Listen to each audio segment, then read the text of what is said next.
in our national MPI indicators, you have it in the report, you have it in your snapshots. We have the indicators here. But what a lot of people are interested in is how did we set the deprivation cutoffs? I told you we did that in consultation. We did that with national priorities, with development plans. Look at nutrition, that is an indicator under health. The definition, how the deprivation came about is, a household is deprived. Are you with me?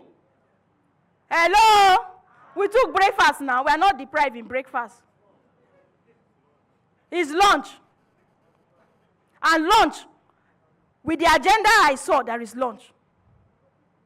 Hello? So we are still not deprived. There is hope. So with the resources around us in this country, there is what? Hope. The only problem is, how do we manage these resources? How do we coordinate it? That we can bring this 133 out. So look at the way we defined it. A household is deprived if any child under the age of 5 is undernourished.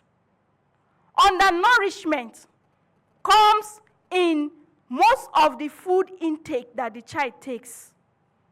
Yes, the child is eating. Yes, the child is growing. But is that child nourished?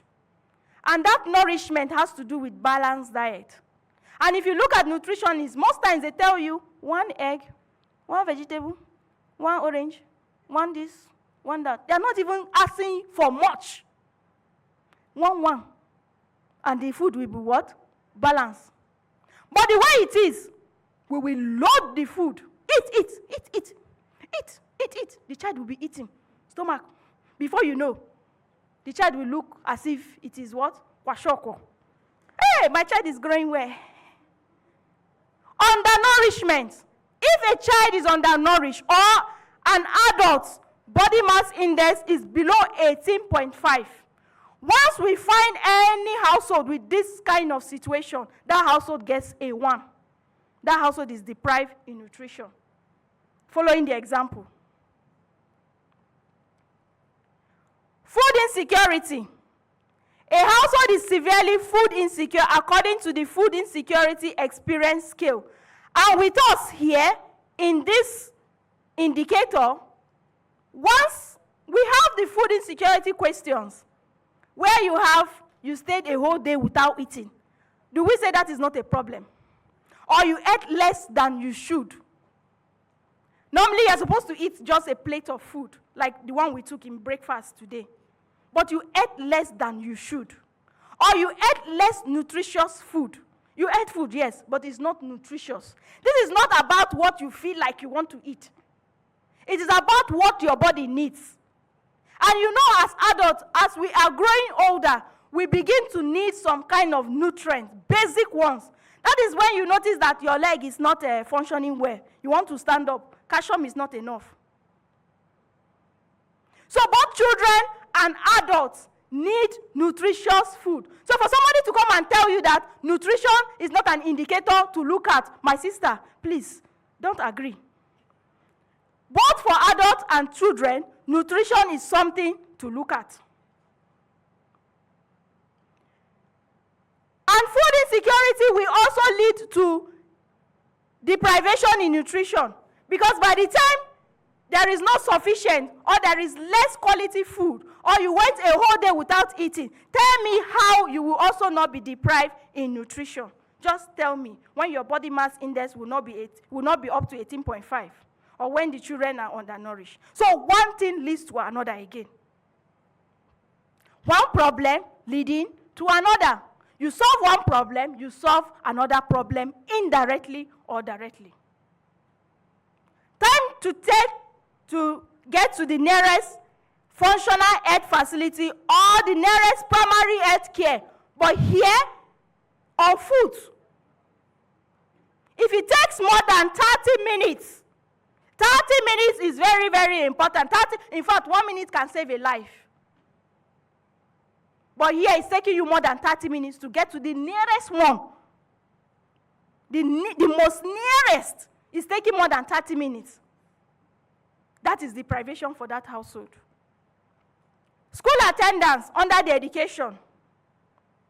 A household is deprived if any child between the age of 6 and 15 years is not attending school.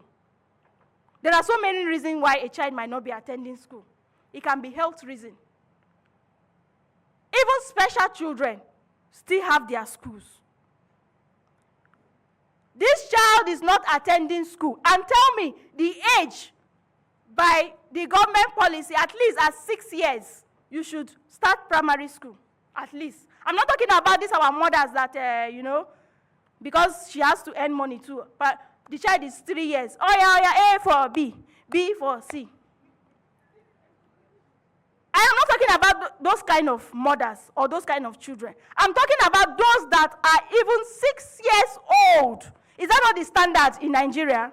That at least at 6 years old, you should have started primary 1. So that no matter what happens between the age of 12, you would have finished if everything works well. But at 6 years, that child have not started. 7 is not attending. 8 is not attending. 9 is not attending. Up to the age of what? 15 years.